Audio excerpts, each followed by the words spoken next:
بسم اللہ الرحمن الرحیم الحمدللہ الذی لا مانع لحکمہ ولا ناقض لقضائہ وقدرہ والصلاة علی سید الانبیاء وسند اولیائہ وعلی احبابہ المعارضین لاعدائہ اما بعد فاعوذ باللہ من الشیطان الرجیم بسم اللہ الرحمن الرحیم الصلاة والسلام علیک یا رسول اللہ وعلی آلک و اصحابک یا سیدی یا نبی اللہ۔ میرے محترم حاضرین و ناظرین، آج کا جو ہمارا موضوع ہے وہ یہ ہے کہ 4 بادشاہ ایسے گزرے ہیں جنہوں نے پوری دنیا پر حکومت کی ہے۔ وہ سنتے ہیں کہ وہ کون سے ایسے 4 بادشاہ ہیں جنہوں نے پوری دنیا پر حکومت کی ہے۔ اس کے بعد حضرت سیدنا ابراہیم علیہ السلام کا تذکرہ اور نمرود بن کنعان کا تذکرہ سنتے ہیں۔ 4 بادشاہ ایسے گزرے ہیں جنہوں نے پوری دنیا پر حکومت کی ہے۔ ان میں سے 2 مومن تھے اور 2 کافر تھے۔ مومن بادشاہ جو ہیں وہ حضرت سیدنا سلیمان علیہ السلام اور حضرت سیدنا ذوالقرنین رضی اللہ تعالی عنہ، یہ 2 مومن تھے۔ اور جو 2 کافر تھے وہ یہ تھے کہ بخت نصر اور نمرود بن کنعان، یہ 2 کافر تھے۔ اب نمرود بن کنعان جو ہے نا، اس کے دور میں حضرت سیدنا ابراہیم علیہ السلام پیدا ہوئے تھے، اور یہ نمرود بن کنعان جو ہے یہ بہت بڑا جابر بادشاہ تھا۔ بابل اس کا دار الخلافہ تھا، اور سب سے پہلے جس نے تاج شاہی اپنے سر پر سجایا تھا وہ نمرود بن کنعان تھا،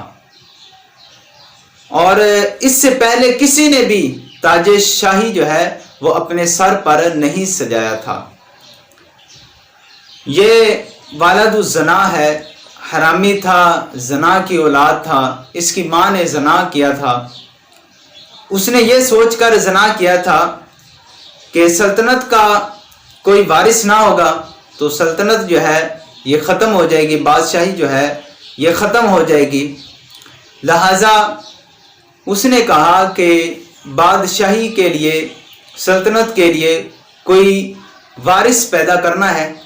اب اس نے زنا کیا تھا، اور پھر جو زنا کا جو حمل ٹھہرا تھا اس سے یہ نمرود بن کنعان پیدا ہوا تھا۔ یہ بڑا ہو کر یہ بہت بڑا پھر بادشاہ بن گیا، اور یہ بہت بڑا جابر بادشاہ تھا۔ ملفوظات اعلی حضرت میں ہے کہ نمرود بن کنعان کے دروازے پر ایک درخت تھا جس کا بالکل سایہ نہیں تھا۔ جب کوئی شخص اس کے نیچے آ کر کھڑا ہوتا تھا تو اس کا سایہ اس پر آ جاتا تھا۔ 2 آتے، 3 آتے، جتنے جتنے بڑھتے جاتے تھے اس کا سایہ بھی بڑھتا جاتا تھا۔ جتنے لوگ اس کے نیچے آ کر کھڑے ہوتے تھے یہ درخت اتنوں کو سایہ دے دیتا تھا، یہاں تک کہ یہ 1 لاکھ کو اپنا سایہ دے سکتا تھا۔ 1 لاکھ اس کے نیچے کھڑے ہوتے تو یہ تمام کے اوپر سایہ ہو جاتا تھا۔ 1 لاکھ سے 1 بھی زائد ہوتا تو سارے کے سارے دھوپ میں ہو جاتے تھے، سبھی سے جو اس کا سایہ تھا وہ ہٹ جاتا تھا۔ اسی طرح اسی نمرود کے ایک حوض بھی تھا، اور اس حوض میں لوگ صبح کو آ کر کوئی اس میں دودھ ڈال رہا ہے، کوئی اس میں شہد لا کر ڈال دیتا، کوئی اس میں شربت لا کر ڈال دیتا۔ تو یہ جو جس کے دل میں آتا تھا، جو جس کو کوئی چیز، جو سی چیز پسند آتی تھی وہ لا کر اس میں ڈال دیتا تھا۔ اب یہ تمام چیزیں جو ہیں یہ خلط ہو جاتی تھی، مل جل جاتی تھی، مکس ہو جاتی تھی، گھل مل جاتی تھیں۔ اب یہ شہد، شربت اور دودھ جو ہے یہ سارے کا سارا جو ہے یہ مکس ہو جاتا تھا۔ اب جس کو جو چیز کی حاجت ہوتی تھی، یعنی کہ جس نے جو چیز ڈالی ہے وہ اپنا اس حوض میں وہ پیالہ ڈالتا، تو جو شے اس نے ڈالی ہوتی تھی وہ اس کے پیالے میں آ جاتی تھی۔ اور یہ کافر، اور وہ بھی کیسے بڑے کافر کا استدراج تھا، اور یہ اسی وجہ سے یہ خدائی کا پھر دعوی دار بھی ہو گیا، یہ خدائی کا دعویٰ کرتا تھا اور لوگوں سے زبردستی اپنی پرستش کرواتا تھا، اور نجومی اور کاہن جو ہیں وہ اس کے دربار میں بکثرت اس کے مقرب تھے۔ ایک دن کاہنوں اور نجومیوں نے حساب لگا کر بتایا کہ اس سال ایک بچہ پیدا ہونے والا ہے، جو بچہ اس زمین والوں کا دین جو ہے وہ بدل دے گا، اور تیری ہلاکت ہوگی اور تیری بادشاہی بھی تیرے ہاتھوں سے چلی جائے گی۔ اور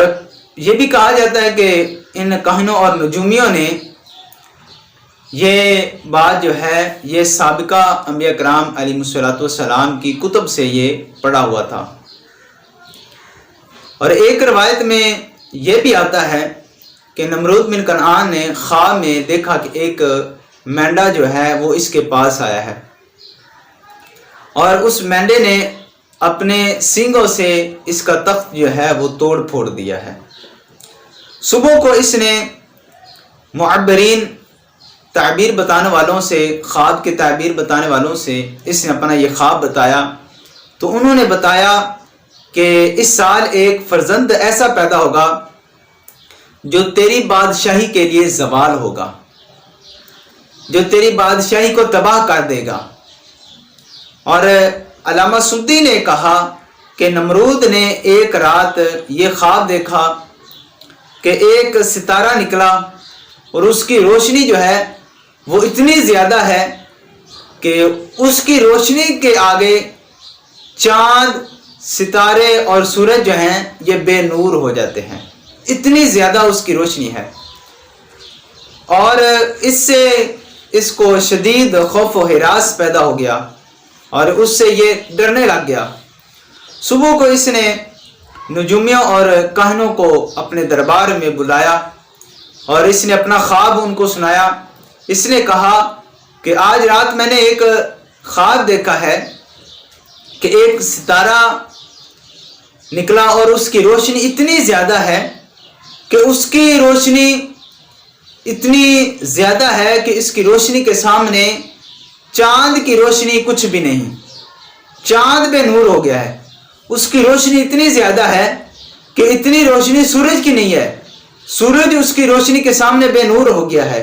اس کی روشنی اتنی زیادہ ہے کہ اتنے زیادہ ستارے ہیں، اور اتنی ستاروں کی روشنی نہیں ہے جتنی اس ایک ستارے کی روشنی ہے۔ یہ تمام ستارے جو ہیں اس کے سامنے بے نور ہو جاتے ہیں۔ یہ اس ایک ستارے کی بہت زیادہ روشنی ہے، اور اس ستارے سے مجھے بہت زیادہ ڈر لگتا ہے، خوف ہوا ہے، خوف و ہراس میں میں پڑ گیا تھا، اور اتنا زیادہ اس سے مجھے ڈر لگ رہا تھا۔ تو یہ کاہنوں اور نجومیوں نے اس کی تعبیر یہ بتائی کہ اس سال ایک ایسا فرزند پیدا ہوگا جو تیری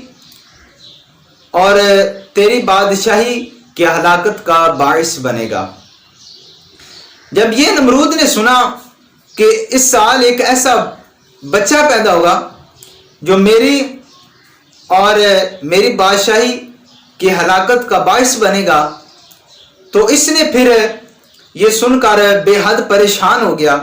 اور اس نے یہ حکم دے دیا کہ میرے شہر میں اس سال جو بچہ پیدا ہو وہ قتل کر دیا جائے، اور مرد جو ہیں وہ عورتوں سے جدا رہیں، اور عورتوں کو اکٹھا کر لیا، 10 عورتوں پر ایک سیکورٹی گارڈ کھڑا کر دیا، اور اس کو یہ کہا کہ جب عورتیں حیض کی حالت میں ہوں تو یہ اپنے خامند کے پاس جا سکتی ہیں۔ جب یہ پاک ہوں تو پھر یہ نہیں جا سکتی، اور ان کے پاس ان کو خامدوں کو نہیں آنے دینا، اور ان کو ان کے خامد کے پاس جانے نہیں دینا۔ اب جب عورت کو حیض آتا تو عورت جو ہے وہ اپنے شوہر کے پاس چلی جاتی تھی، کیونکہ یہ بھی جب حیض کی حالت میں یہ بھی اپنی بیوی کے قریب نہیں جاتے تھے، اس سے ہم بستری نہیں کرتے تھے، اس سے صحبت نہیں کرتے تھے، اس سے دور رہتے تھے۔ جب پاک ہو جاتی تھی تو پھر یہ اس سے ہم بستری کرتے تھے۔ اب یہ ناپاکی کی حالت میں اپنے خامد کے پاس جاتی تھی اور ہم بستری وغیرہ کرتے، جب یہ پاک ہو جاتی تھی تو پھر یہ واپس ادھر آ کر کھڑی ہو جاتی تھی، مطلب وہ ایک مقام پر آ جاتی تھی جہاں پر ان کا وہ سیکورٹی گارڈ تھا۔ چنانچہ ہزاروں بچے قتل کر دیے گئے، مگر تقدیرات الہی کو کون ٹال سکتا ہے؟ جو رب ذوالجلال نے فرما دیا ہے وہ ہو کر ہی رہے گا، اگرچہ روئے زمین والے تمام لوگ اکٹھے ہو جائیں، لیکن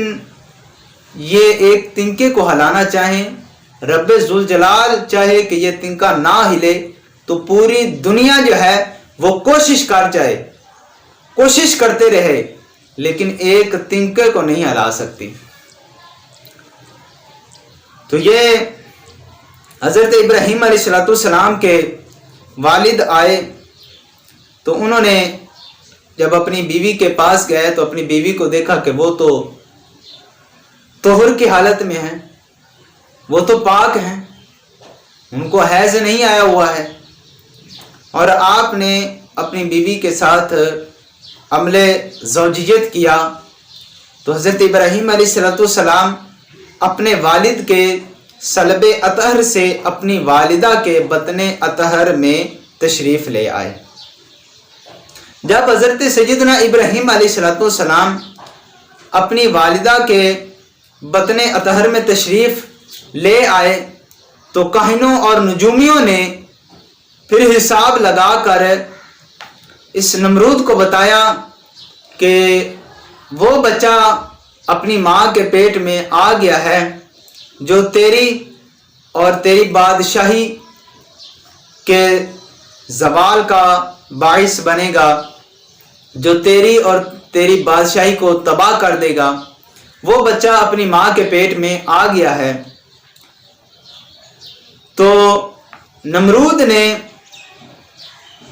یہ حکم دے دیا جو عورتیں حاملہ ہیں ان کو ایک گاؤں میں اکٹھا کر دیا جائے،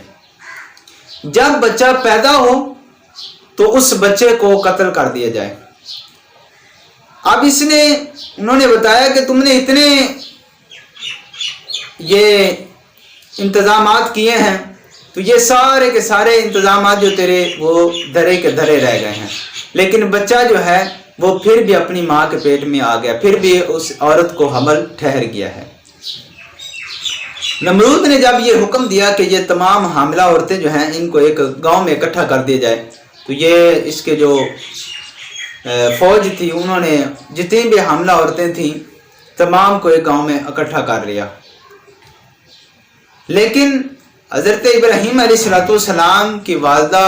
کا حمل کا کسی کو بھی علم ہی نہ ہوا،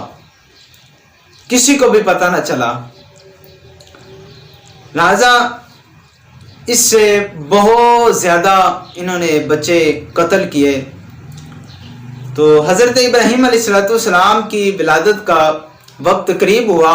تو ان کی والدہ جو ہیں وہ شہر سے باہر ایک پہاڑ کی غار میں چلی گئیں اور وہاں حضرت ابراہیم علیہ السلام کی ولادت ہو گئی۔ پھر اس غار میں اپنے بچے کو رکھ کر حضرت ابراہیم علیہ السلام کو غار میں رکھ کر غار کا جو منہ ہے وہ بند کر کے واپس تشریف لے آئے۔ پھر وقتاً فوقتاً ان کو چھپ کر وہاں دودھ پلانے کے لیے جاتی، دودھ پلا کر پھر چھپ کر واپس آ جاتی۔ ایک روایت میں یہ ہے کہ حضرت ابراہیم علیہ السلام کی والدہ جب کافی دنوں کے بعد گئی تو دیکھا کہ ان کا جو بیٹا ہے وہ زندہ ہے اور وہ انگوٹھا چوس رہا ہے، اور انہوں نے یہ سوچا کہ اس کو اس انگوٹھے سے پھر رزق مل رہا ہے، اس انگوٹھے سے ان کو دودھ مل رہا ہے کہ جو یہ ابھی تک یہ زندہ ہیں، میں تو اتنی دیر بعد آئی ہوں۔ اور ایک روایت میں یہ بھی آتا ہے کہ جب حضرت ابراہیم علیہ السلام کی والدہ کافی دنوں بعد آئی اور دیکھا کہ حضرت ابراہیم علیہ السلام انگوٹھا چوس رہے ہیں، تو یہ جو انگوٹھا ہے، یہ روایت میں یہ بھی آتا ہے کہ حضرت ابراہیم علیہ السلام کے پاس جبرائیل امین علیہ السلام آئے اور انہوں نے حضرت ابراہیم علیہ السلام کا انگوٹھا پکڑا اور آپ کے منہ میں ڈال دیا، اور آپ اس کو چوستے تو اس سے آپ کو دودھ ملتا تھا، اس سے انگوٹھے سے پھر دودھ نکلتا رہتا تھا، اور آپ کی شہادت کی انگلی آپ کے منہ میں ڈال دی، اسے چوستے تو اس سے شہد نکلتا۔ اس طرح آپ کی پرورش جو ہے وہ ہوتی رہی۔ ایک روایت میں یہ بھی آتا ہے کہ حضرت ابراہیم علیہ السلام کی پرورش اس غار میں اس طرح ہوتی رہی کہ آپ کو ایک انگلی سے پانی ملتا اور ایک انگلی سے دودھ ملتا اور ایک انگلی سے آپ کو شہد ملتا اور ایک انگلی سے کھجوریں اور ایک سے گھی ملتا تھا۔ ابراہیم علیہ السلام کی پرورش بڑی تیزی سے ہوئی، دنوں میں مہینوں کی اور مہینوں میں سالوں کی پرورش ہوتی رہی، اتنی جلدی سے یہ مطلب بڑے ہوتے گئے۔ ایک قول کے مطابق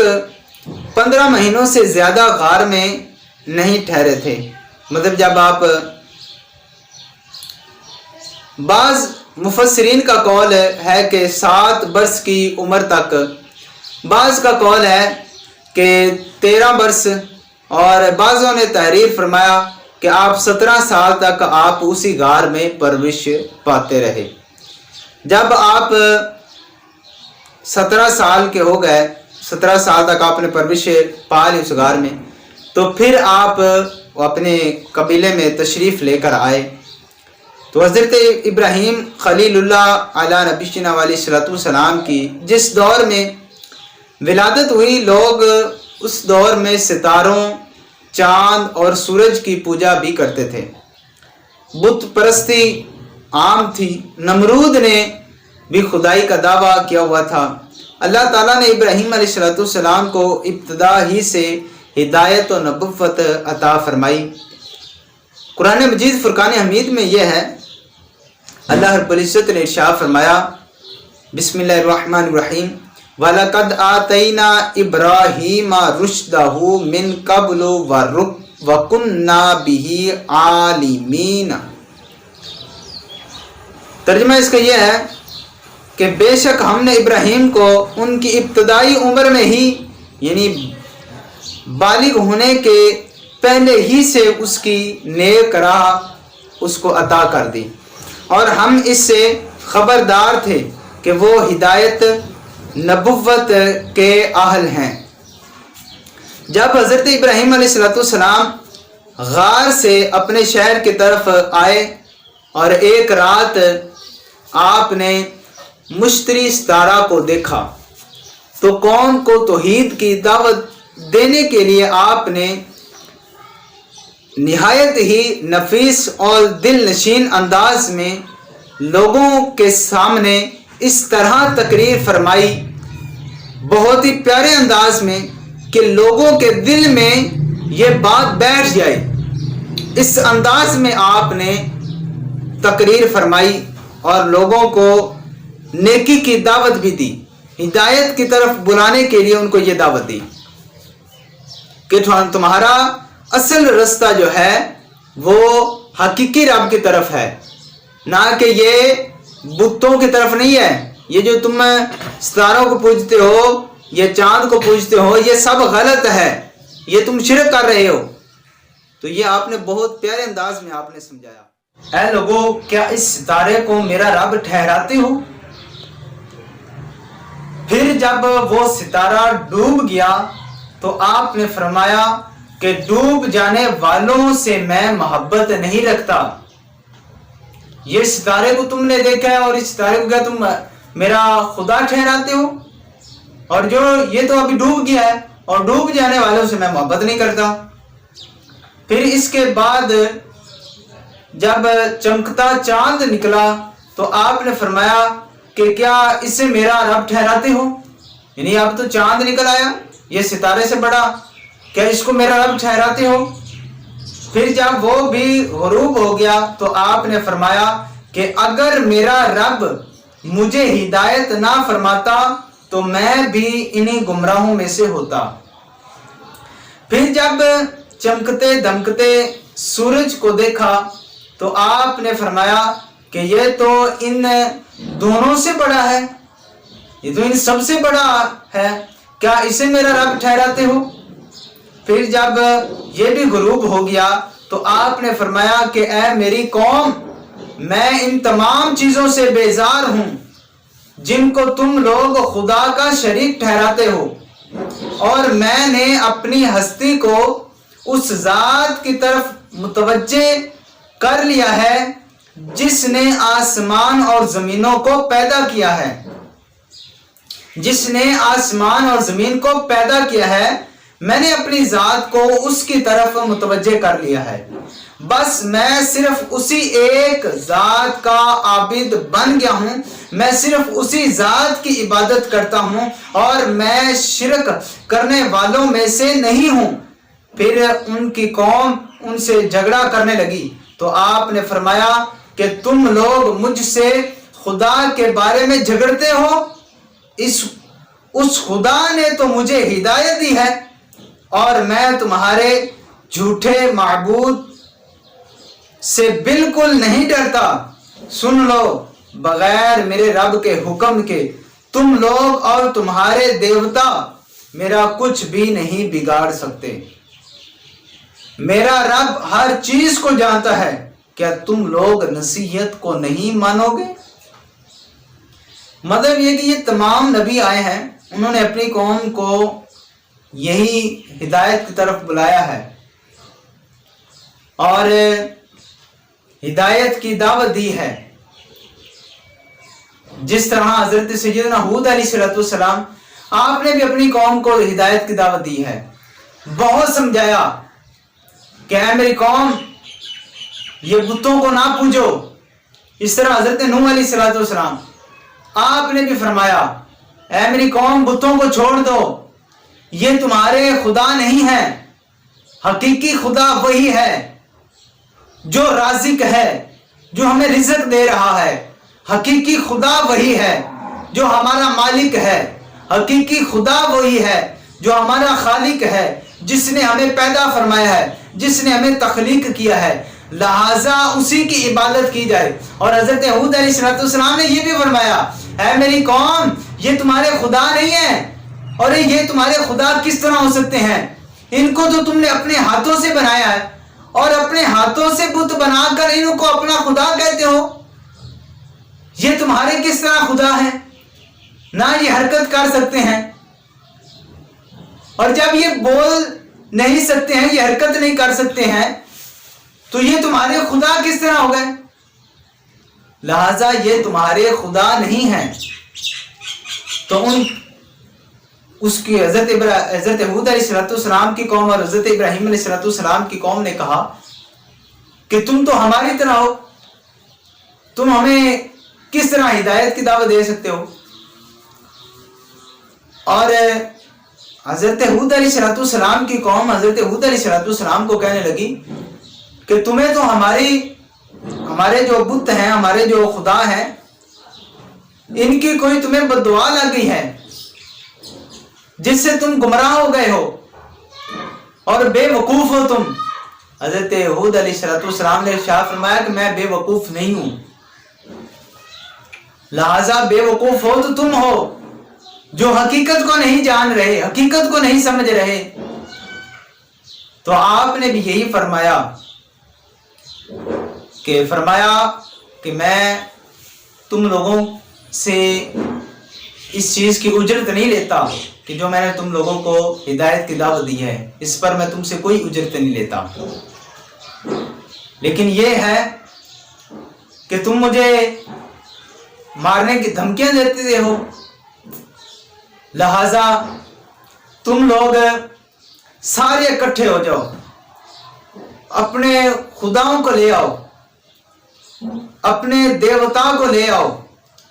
اور اپنے معبودوں کو لے آؤ، تمام مل کر میرا کچھ بھی نہیں بگاڑ سکتے، اور میں تم لوگوں سے یہ نہیں کہوں گا کہ مجھے مارو نہ، یا جس چیز کی تم مجھے دھمکیاں دیتے ہو میں اس سے تم لوگوں کو منع نہیں کرتا، بلکہ تم تمام اکٹھے ہو جاؤ، میرا پھر بھی کچھ نہیں بگاڑ سکتے۔ کیوں؟ کیونکہ میری حفاظت کرنے والا میرا حقیقی رب ذوالجلال ہے، اور میں اپنے اجر کی اسی سے ہی توقع کرتا ہوں۔ میرا اجر دینے والا میرا رب ذوالجلال ہے، جو میرا رازق ہے، جو میرا مالک ہے، جو میرا خالق ہے، جس نے مجھے نبی بنا کر بھیجا ہے، لہذا تم لوگ اکٹھے ہو جاؤ تو میرا کچھ بھی نہیں بگاڑ سکتے۔ تو یہ اتنے پیار سے، اور جب پیار سے نہیں سمجھے تو پھر مطلب آپ نے ڈر والی بھی سنائی، لیکن ڈر والی باتوں پر بھی انہوں نے عمل نہیں کیا۔ اللہ رب العزت کی نشانیاں بتائیں، ان کو انہوں نے جھٹلا دیا، عذابات بتائے، ان کو جھٹلا دیا، تو پھر خالق کائنات کا ان پر عذاب آ کر رہا۔ تو لہذا یہ نمرود جو ہے اس نے بھی نہیں مانا، تو جو اس کے پیروکار تھے، اس کو ماننے والے تھے، انہوں نے بھی جب نہ مانا تو پھر ان کا بھی حال برا ہی ہوا، جس طرح حضرت ہود علیہ السلام کی قوم کا حال برا ہوا اور حضرت نوح علیہ السلام کی قوم کا حال برا ہوا، ویسے ہی ان کی قوم کا بھی ہوا۔ لہٰذا ہم اپنے نیکسٹ بیان میں نمرود کی موت کا بھی تذکرہ کریں گے کہ اس کی موت کس طرح ہوئی، یہ کس طرح مرا، یہ جو خدائی کا دعویٰ کرنے والا تھا یہ کس طرح مرا۔ اللہ رب العزت ہمیں اس بیان پر عمل کرنے کی توفیق عطا فرمائے، اور رب ذوالجلال سے ڈرنے کی توفیق عطا فرمائے، اور اس کا کسی کو شریک نہ بنانے کی توفیق عطا فرمائے، اور اس کی عبادت کرنے کی توفیق عطا فرمائے۔ آمین بجاہ نبی الکریم صلی اللہ تعالی